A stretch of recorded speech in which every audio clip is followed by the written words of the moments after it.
Hello friends, welcome back to my channel Target DSSV. I hope you all are doing well. इस channel पर हमारी जो series अभी चल रही है उसमें हम DSSV के जर्नल एग्ज़ाम के PYQs को सॉल्व कर रहे हैं। इसमें आपको हिंदी, इंग्लिश, मैथ, रीजनिंग और जीके जीएस के क्वेश्चंस मिलेंगे।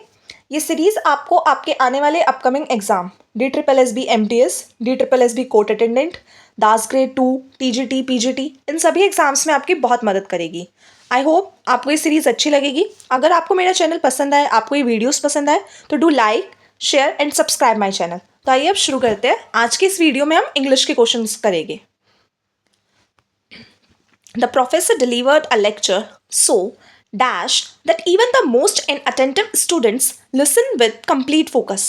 प्रोफेसर ने जो लेक्चर डिलीवर किया डैश वो इतना ज़्यादा डैश मतलब किया कि जो इनअटेंटिव स्टूडेंट्स थे उन्होंने भी उसे कंप्लीट फोकस के साथ सुना। तो प्रोफेसर ने जो लेक्चर डिलीवर्ड किया वो कैसा था? कैप्टिवेटिंग। कैप्टिवेटिंग का मतलब होता है बहुत ही लाइकेबल, एट्रैक्टिव एक्सप्लेनेशन के साथ, यानी कि जो बहुत ही प्रभावशाली जैसे हम कह सकते हैं, लुभावना जैसे हम कह सकते हैं। तो यहाँ पे जो इसका आंसर होगा वो होगा कैप्टिवेटिंग, जिसको हम लिख सकते हैं लाइकेबल, या जैसे हम लिख सकते हैं एट्रैक्टिव एक्सप्लेनेशन के साथ जो हमें लेक्चर दिया गया हो। Second option ordinary. ऑर्डिनरी का मतलब होता है साधारण, बहुत ही साधारण सी कोई चीज़ होती है उसे कहते हैं ऑर्डिनरी। टेडियस का मतलब यहाँ पे हो जाएगा बहुत ही बोरिंग, थकाऊ। तो बोरिंग और थकाऊ लेक्चर से तो आई डोंट थिंक सो कि इनअटेंटिव स्टूडेंट भी फोकस करेंगे। मोनोटोनस का भी वही सेम मीनिंग होता है, बोरिंग या पकाऊ, जिससे बहुत ही डल हो, अनइंटरेस्टिंग जिसे हम कह सकते हैं, uninteresting. Okay, moving to the next question.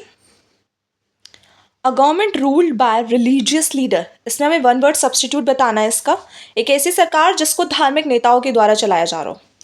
Oligarchy. Oligarchy होता है a government ruled by small group of people, या a government run by small group of people, run by small group of people. Okay, तो ये तो हमारा नहीं होगा। Second है ऑटोक्रेसी। ऑटोक्रेसी होता है government run by one person, जिसमें पूरा जो पावर होती है वो कंप्लीट पावर सिर्फ एक ही व्यक्ति के पास होती है। जो कंप्लीट पावर होती है वो एक ही व्यक्ति के पास होती है। थ्योक्रेसी। थ्योक्रेसी बोलते हैं अ government ruled by religious leaders, a government ruled by religious leader. और डेमोक्रेसी बोलते हैं government run bye elected, government run by person who is elected by the people of the country. तो डेमोक्रेसी में बोल सकते हैं government run by the people, for the people. Moving to the next question. Question number 3. Every morning she dash a cup of green tea before starting work. यहाँ पे हमें present tense से fill करना है। जैसा कि हमें पता है ड्रैंक और ड्रंक ये हमारी पास्ट फॉर्म्स है। ड्रिंकिंग हमारी सॉरी गाइस, ड्रिंकिंग हमारी प्रेजेंट पार्टिसिपल है और इसको हम कॉन्टिन्यूस टेंसेस के साथ इस्तेमाल करते हैं, तो ये भी नहीं हो सकता।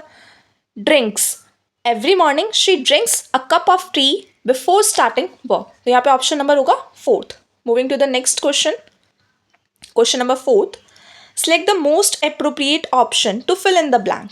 हर एक्सप्लेनेशन वॉज सो डैश, उसकी एक्सप्लेनेशन बहुत ज़्यादा डैश थी, दैट एवरी वन, कि हर कोई ऑडियंस में could understand even the toughest concept, कि ऑडियंस में बैठा हर व्यक्ति वे सभी कॉन्सेप्ट मतलब टफेस्ट कॉन्सेप्ट को भी समझ पाया। तो कैसी थी? एलैबोरेट। एलैबोरेट का मतलब होता है विस्तार में, मतलब बहुत ही डिटेल्ड में बताना, डिटेल्ड। परsuasive का मतलब होता है कन्विंसिंग, किसी को मतलब ऐसी बात जो दूसरे को मतलब कन्विंस कर लिया जाए, कन्विंसिंग। लूसिड। लूसिड का अर्थ होता है स्पष्ट अर्थ में बताना, मतलब इन क्लियर वर्ड्स, बहुत ही क्लियर वर्ड्स में जो भी एकदम साफ साफ स्पष्ट तौर पे किसी को बताना, उसे बोलते हैं lucid, in clear words. Obscure. Obscure का मतलब होता है अनक्लियर, से ल्यूसिड का एंटोनिम भी कहते हैं unclear. Moving to the next question, question number 5. Select the option that can be used as one word substitute for the given group of words. A group of people typically with vehicles or animal traveling together. लोगों का एक समूह जो typically अपने vehicle या animal के साथ हो और एक साथ ट्रेवल कर रहे हो, उसको कहते हैं काविन। क्या बोलते हैं? काविन।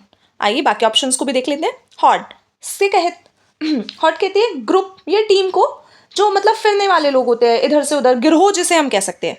इसका अगर एग्जैक्ट मीनिंग हम यहाँ पे देखें तो इसका एग्जैक्ट मीनिंग होगा गिरोह। नेक्स्ट कॉन्स्टलेशन, ये तो आई गेस सभी को पता होगा, group of stars called constellation, group of stars. Congregation, congregation का मतलब होता है मंडली, भीड़। इस वर्ड का स्पेसिफिक मतलब जो यूज होता है वो होता है वर्शिप से रिलेटेड, मतलब पूजा पाठ से रिलेटेड जो लोगों की भीड़ होती है, जैसे धार्मिक स्थल पे कोई कीर्तन हो रहा है, मंडली हो रही है, तो हाँ उसको बोले कि congregation of people. Okay, next question, question number 6th, select the option that can be used as a one word substitute for the underlined group of words, phrase and the given sentence. The company reduced staff to cut down expenses. यहाँ पे इसका बहुत ही direct meaning पता चल रहा है। Company ने अपने स्टाफ को कम कर लिया अपने एक्सपेंसेस को कम करने के लिए। उसे कहा जाता है रीट्रेंच। रीट्रेंच का मतलब है सॉरी गाइस, रीट्रेंच का मतलब है खर्चा घटाने के लिए, स्पेसिफिकली मतलब जो हम अपने एक्सपेंडिचर को रिड्यूस करने के लिए जब हम कोई कमी करते हैं उसको कहा जाता है retrench. For reducing expenditures, for reducing expenditure.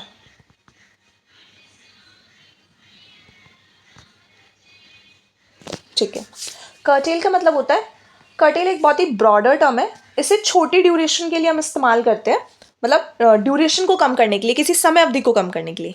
Next हमारा 4th ऑप्शन है रिवॉक।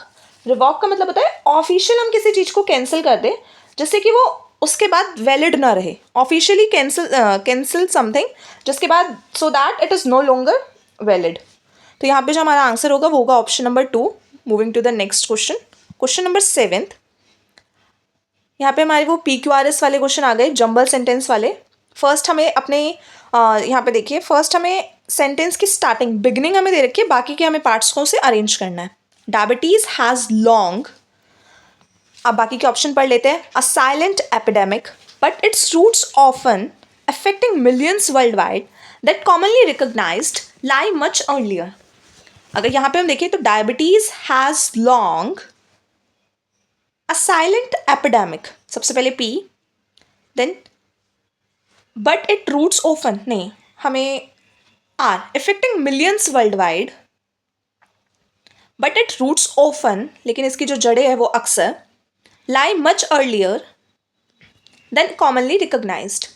इसमें कहा गया है जो डायबिटीज़ है वो एक बहुत लंबे समय से एक जैसे बोलते हैं साइलेंट एपिडेमिक है जो मिलियंस ऑफ पीपल को पूरी दुनिया भर में इफेक्ट कर रहा है, लेकिन इसकी जो जड़ें है वो इसको रिकग्नाइज करने से काफ़ी पहले ही अपनी रूट्स को जमा लेती है। तो यहाँ पे ऑप्शन नंबर जो करेक्ट होगा वो होगा PRQTS, option A.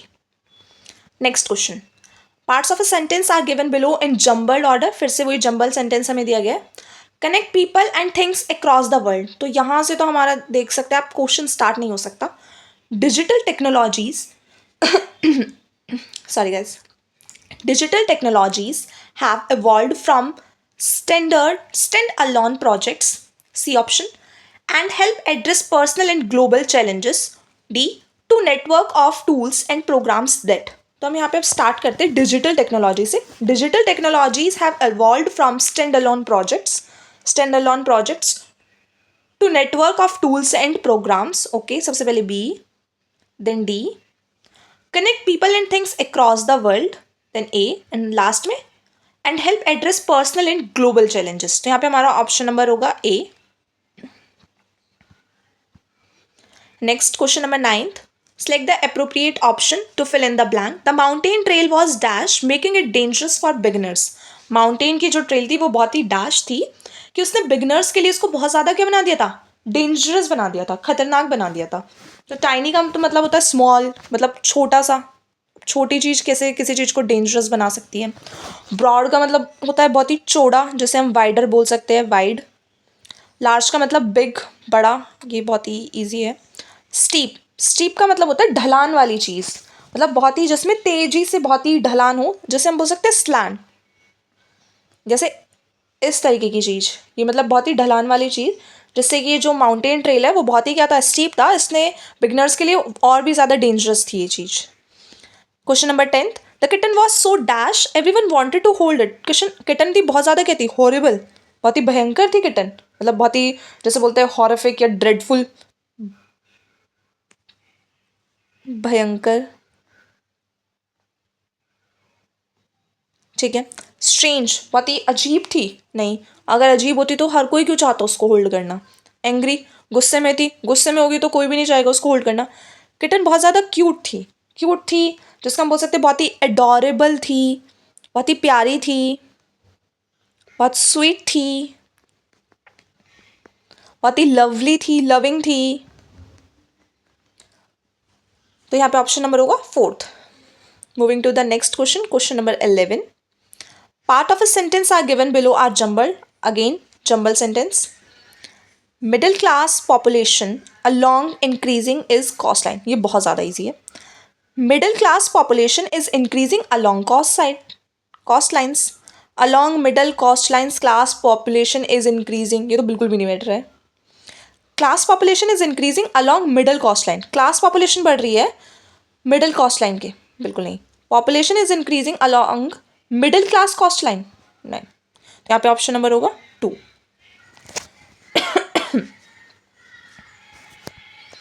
Option number 12, she explain the historical events dash allowing the audience to imagine the entire scene.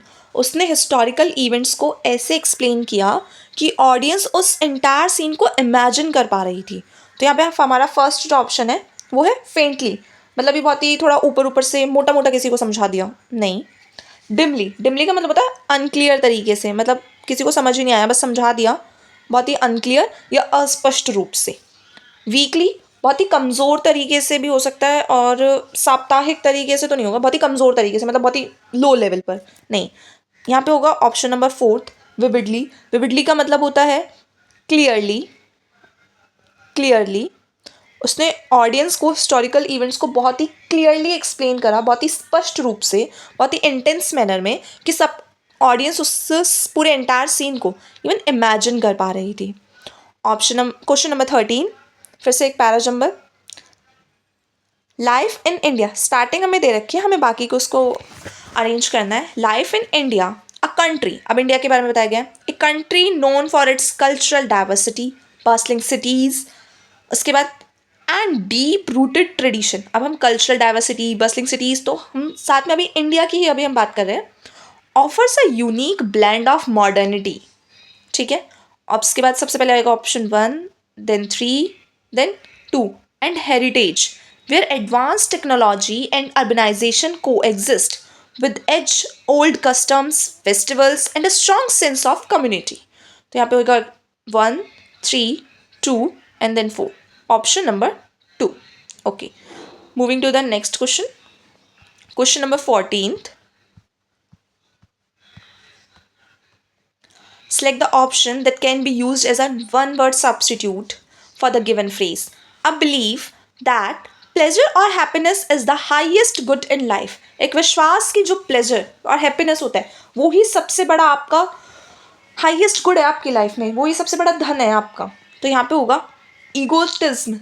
ईगोटिज्म का क्या मतलब होता है? ईगोटिज्म का मतलब होता है अहंकार, उसे अहंकारवादी नहीं। निहिलिज्म, निहिलिज्म का है विनाशवाद, मतलब नेगेटिविज्म, नेगेटिविज्म तो नहीं, ये भी नहीं होगा। हेडोनिज्म, हेडोनिज्म का मतलब होता है एक विश्वास कि जो आपके जीवन में हाईएस्ट एम है, जो सुख है, जो प्लेजर है, वो आपको एक विश्वास है कि आपको जो प्लेजर और हैप्पीनेस है ना, वो ही आपके जीवन का सबसे बड़ा सुख है, वो ही आपके जीवन की सबसे बड़ी एसेट है। Okay, option number 14, एपिक्यूरियनिज्म। एपिक्यूरियनिज्म का मतलब होता है महाकाव्यवाद। तो यहाँ पे ऑप्शन नंबर होगा 3rd। Moving to the next question, question number 15। Again a jumbled order question. The entire film crew landed safely. As per report, the flight departed from Delhi. Turbulence caused by heavy rains, fortunately, airport at 5:25 p.m. and encountered. यहाँ पे option PSQR दे रखा है, लेकिन according to me सबसे पहले आना चाहिए as per reports. As per reports the flight departed from Delhi. Reports के अनुसार जो फ्लाइट है वो डिपार्ट करी दिल्ली से, दिल्ली एयरपोर्ट से 5:25 पे, और encountered turbulence caused by heavy rains, और टर्बुलेंस हो गई भारी वर्षा के कारण। सबसे पहले क्यू, क्यू के बाद एस, एस के बाद आर, और फॉर्चुनेटली जो एंटायर फिल्म क्रू था वो सेफली लैंड हो गया। मेरे according option number third should be right. Moving to the next question. अब दिया हुआ है हमारा एक अनसीन पैसेज, तो आइए पैसेज को पढ़ते हैं। मैं फटाफट से आपको इसका कंक्लूड वे में इसको आपको समझाती हूँ और फिर इसके क्वेश्चंस को सॉल्व करते हैं। When Tom planned a holiday, एक मिनट में पेन को When Tom planned a holiday to England, he wrote to a friend in London asking him to meet at the airport. जब टॉम ने England का holiday plan किया तो उसने अपने फ्रेंड जो लंदन में है उसको बोला कि क्या वह उससे एयरपोर्ट पे मिल सकता है। द फ्रेंड ने रिप्लाई किया कि हाँ आ जाएगा वो वहाँ उससे मिलने। However, when the Tom arrived, his friend was nowhere to be seen. हालांकि जब टॉम वहाँ पे पहुँचा तो उसे उसका दोस्त कहीं भी दिखाई नहीं दिया। Surprised, Tom wandered around for a while and feeling a slight headache. मतलब टॉम ने वहाँ पे कुछ देर घूमा इधर से उधर और फिर उसे हल्का हल्का सरदर्द महसूस होने लगा। उसके बाद वह एक रेस्टोरेंट में गया और उसने एक cup of strong black coffee ली। उसके बाद उससे बेटर फील हुआ। उसने सोचा कुछ मैगजीन्स खरीद ली जाए और लॉन्च में वह बैठ गया। जैसे ही उसने he began to get a little worried about his friend's absence. वो अपनी फ्रेंड के एब्सेंस को लेके थोड़ा चिंतित था। जैसे ही उसने रीडिंग स्टार्ट करी, इसमें लिखा है just as he started reading, उसका फ्रेंड वहाँ पहुँच गया एक यंग लेडी के साथ। उसने उससे माफ़ी मांगी लेट होने के लिए। उसके दोस्त ने उसको एक्सप्लेन करा कि सबसे पहले उसने एक मीटिंग अरेंज कर रखी थी यंग लेडी के साथ 6 बजे अंडरग्राउंड स्टेशन, जो कि उसके घर के पास ही था। जो कि लेडी थी वो अनफेमिलियर थी अंडरग्राउंड स्टेशन से और गलती से वो गलत ट्रेन में चढ़ गई जो दूसरी रॉन्ग डायरेक्शन में जा रही थी। ट्रेन में बहुत ज़्यादा भीड़ होने के कारण she could not see the station names, वो स्टेशन के नेम नहीं देख पाई और she travel several stop before realising her mistake. और अपनी जब तक उसे उसकी गलती का एहसास हुआ वो कुछ स्टॉप्स पे ट्रेवल कर चुकी थी। जैसे ही उसने अपनी गलती सुधारने का मौका मिला वो करेक्ट स्टेशन पर पहुंची और इन सब में वो लगभग 45 मिनट्स लेट हो गई। This delay cause Tom's friend to be late to the airport as well. और इसी डिले के कारण जो टॉम का फ्रेंड है वो भी एयरपोर्ट पे लेट आया। आइए क्वेश्चन स्टार्ट करते हैं। अब क्वेश्चन पढ़ते हैं। क्वेश्चन क्या है हमारा, What did Tom do when he felt a slight headache at the airport? जब उसको हेडक हो रहा था एयरपोर्ट पे तो उसने क्या किया? He went to the restaurant to had a strong black coffee. जैसा कि यहाँ पे ये रहा हमारा, जब उसको हल्का हेडेक महसूस हुआ वो रेस्टोरेंट गया और उसने एक स्ट्रॉन्ग ब्लैक कॉफ़ी ली। ओके, तो यहाँ पे option number third will be the correct answer. Moving to the next question, question number 17। What was Tom doing when his friend finally arrived? जब फाइनली उसका फ्रेंड वहाँ पे पहुँच गया तो टॉम क्या कर रहा था? Just as he started reading, his friend finally arrived. वो वहाँ पे क्या कर रहा था? Reading a magazine. Coffee P रहा था? नहीं, कॉफ़ी वो पहले ही पी चुका था। Walking around? नहीं। Waiting at the entrance पे उसका वेट कर रहा था? नहीं, वो वहाँ पे क्या कर रहा था? मैगजीन रीड कर रहा था। Moving to the next question, question number 18. The structure of the passage can be best described as, जो पैसेज का स्ट्रक्चर है वो कैसे डिस्क्राइब किया जा सकता है? और यहाँ पे एक प्लेस का डिस्क्रिप्शन दे रखा है डिटेल्ड ऑब्जर्वेशन के साथ? बिल्कुल नहीं। एक साइंटिफिक एक्सप्लेनेशन है पैसेज में जो एविडेंसेस को फॉलोड बाय सपोर्टिंग एविडेंसेस? नहीं। एक कंपैरिजन कर रखा है दो जर्नी के बीच में और उनके आउटकम्स के बीच में? नहीं। A narrative of an incident followed by the reason behind it, एक इंसिडेंट बता रखा है उसके पीछे का कारण। Moving to the next question, question number 19. What is the central theme of the passage? इस पैसेज की सेंट्रल थीम क्या हो सकती है या क्या है? The challenge of travelling in a foreign country, एक फॉरेन कंट्री में ट्रेवलिंग चैलेंज के बारे में हमें बताया गया है? नहीं। Insignificance, punctuality and planning? नहीं। Misunderstanding and small mistake cause delay, जो मिसअंडरस्टैंडिंग होती है और जो छोटी मोटी स्मॉल मिस्टेक्स होती है उसके कारण क्या हो जाती है? देरी हो जाती है। ओके, ये इसका सही ऑप्शन होगा। Excitement of meeting friends after the journey, नहीं, जर्नी के बाद दोस्त से मिलने की एक्साइटमेंट, ऐसे इसमें कुछ भी नहीं है। Moving to the next and the last question of this video. आज की हमारी ये वीडियो हमारे एक सब्सक्राइबर ने हमसे रिक्वेस्ट करी थी कि प्लीज़ आप अगली वीडियो इंग्लिश की लेकर आए, तो इसलिए आज हमने इंग्लिश के क्वेश्चन सॉल्व करे हैं। लास्ट क्वेश्चन है, select the option that best represent the tone of passage. उस ऑप्शन को सिलेक्ट कीजिए जो इस पैसेज की टोन को बेस्ट रिप्रेजेंट करता है। पैसेज बहुत ही इन्फॉर्मेटिव और फैक्चुअल था? बिल्कुल भी नहीं। पैसेज बहुत ही ह्यूमरस और लाइट हार्टेड था? बिल्कुल करेक्ट। बहुत ही सैड, दुखी और निराशावादी था? नहीं। बहुत ही सस्पेंसफुल था पैसेज, मतलब बहुत ही सस्पेंसफुल, हमें कोई बात थी, बहुत ही एंशियस था? नहीं, ये भी नहीं था। तो गाइस, ये थे आज के हमारे इंग्लिश के पूरे 20 क्वेश्चंस। आई होप आपको वीडियो पसंद आई होगी, आपको समझ में आए होंगे क्वेश्चन। अगर आपको वीडियो पसंद आई हो तो do like, share and subscribe and press the bell icon for upcoming notifications. Thank you guys, bye bye.